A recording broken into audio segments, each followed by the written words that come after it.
तर मित्र सकाळी सकाळी झालं असं का आपल्यावाले पेपर चालू आहे ओव्हरऑल बिलर मग आपण सकाळी लवकर जावं लागू राहिला आता आपल्याला रोहित भाऊ आले आपण इकडे डायरेक्ट आपण कॉलेज आलो. इकडे आपल्या गौरव भाऊ पण भेटले आपल्याला. इकडे सगळे मित्रमंडळी पण कॅमेऱ्यामध्ये चांगली पोहोच देत होती. त्याच्यानंतर इकडे आपलं प्रॅक्टिकल परीक्षा सुरू झाली नाही का. इकडे आपल्या सगळ्यांनी येऊन बसवलं होतं. इकडे आदित्य भाऊ काहीतरी करत होते बरं का.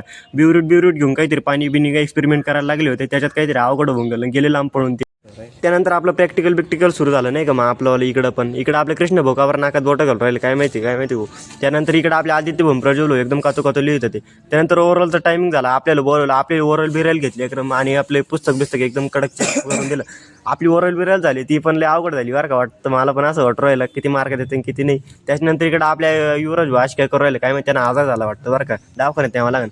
त्यानंतर आपण घरी चाललो रोहित भाऊ काही येणार नाही.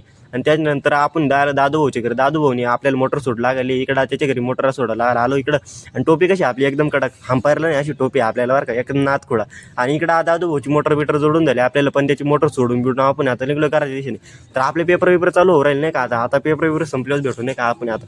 तर चला मग भेटू आपण पुढच्या ब्लॉगमध्ये आता पेपर संपल्यावर नाही का.